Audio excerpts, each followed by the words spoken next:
Hey guys, Luke here, and we're here to wrap up round 2 of the 2019 NRL season, and thank God my tips are way better than last week. I mean, I guess anything's an improvement on last week, to be honest. But you know who isn't improving? My Bulldogs. Dreadful.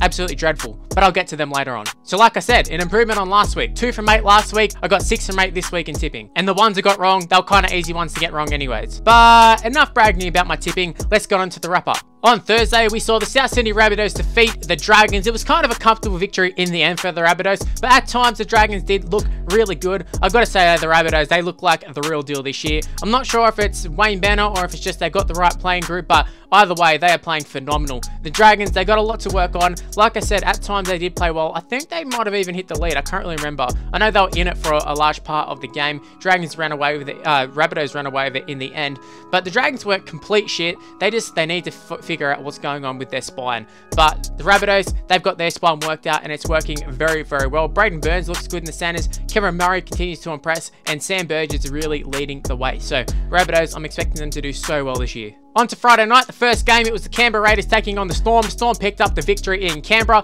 I think most people predicted the Storm to win. There was a few people who thought the Raiders might have got up, considering they were at home. But the Storm, they went and did the job. Now, I've got to admit, I didn't see most of the game. I saw little bits here and there, but I mean, it sounded like it's a typical Storm performance. Nice and clinical, and the Raiders didn't really seem to offer much. I believe there was a time where they nearly scored, and I think Jerome Hughes held up Parley or someone, which could have changed things, but I mean, the Storm, they did what the Storm do best, and that's win games early on in the season. Now, for the Raiders, it's some good signs there. Their fullback is looking pretty good. Rapana, his first outing of the season, I thought he was going to be injured until well into the season. I thought it was going to be Elk Hodgson. He's going to come back right at the end. Speaking of Hodgson, apparently he's doing quite well as well, so I don't know. I think if they fix up their halves, they should be set, but I don't know what to do with the Raiders. On to the second game of Friday, which saw the Broncos host the Cowboys. The Broncos absolutely obliterated the Cowboys. I think they also obliterated the Cowboys season. Pangai Jr. himself killed off the Cowboys. Taumalolo is out for 6 to 10 weeks with an injury, and that was as a result of Pangai Jr. absolutely annihilating him. Speaking of Pangai Jr., scored a try, set up a few.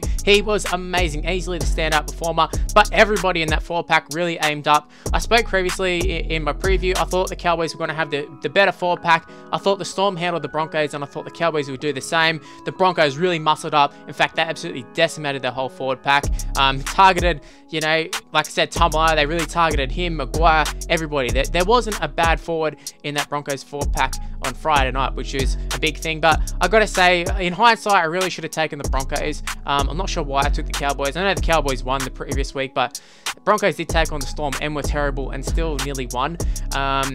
So yeah, probably a bad move on my part. I deserve to lose that tip.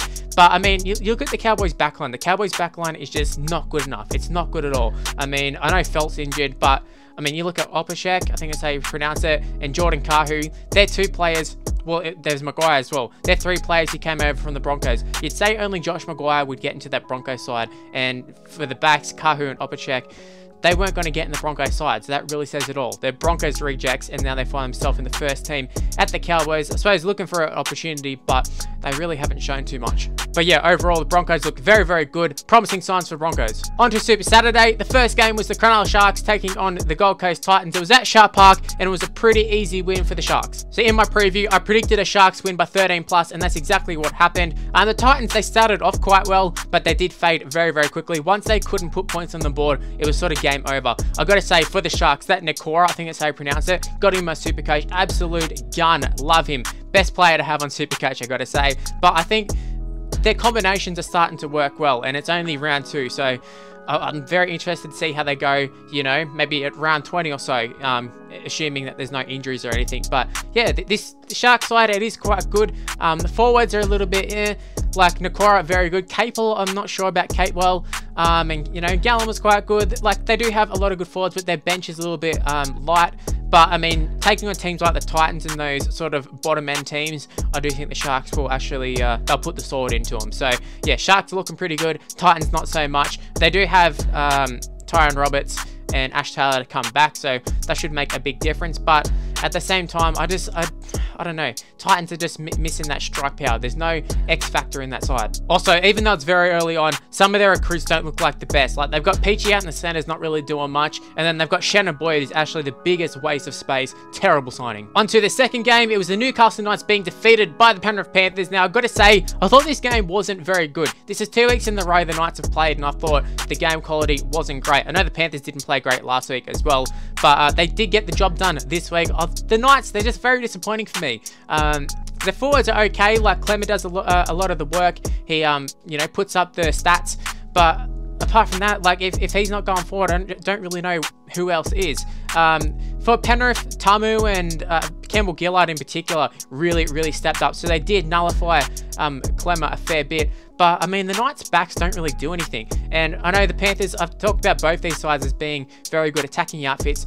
They definitely weren't showing it on Saturday night, that's for sure. But I do have to say the difference in that game was James Maloney, not really an attack, but for his defense, not something you typically say with James Maloney, but his defense was outstanding, saving a try on Edric Lee, which was a big play, also putting a big hit on, I can't even remember who it was on. It was on Cotter Watson. It was a big hit on him, forcing him to lose the ball, and yeah, pretty much he won them the game. But yeah, both sides, they've won one game this season, but both did not look good when they won, so they have a lot to work on. The final game of Super Saturday saw the Manly Sea Eagles being defeated by the Sydney Roosters. It was actually a different look, Sydney Roosters. Cooper Cronk didn't play, Jake Friend didn't play, so that's two of their best players not playing, and they still got the job done quite comfortably. Now, the weather was absolutely atrocious. I've seen it like once or twice, weather like this, but it was at Brookvale, so it made things even worse. Brett Morris got injured due to the surface, due to him being old, I'm not sure which, but either way, Brookvale was not a good surface to play on. Manly, they looked very poor.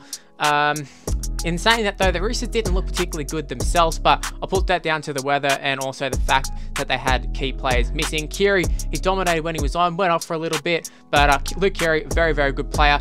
Manly, they're really missing Tom Trbojevic, but I think even if they had a full strength side, they wouldn't have beat the Roosters. The Roosters, they're a quality side. No shame in losing to the Roosters. For Manly, I think a promising sign is that they did have the effort there in the second half, did mount a little bit of a comeback, although it was when the game was over and the Roosters had like no subs.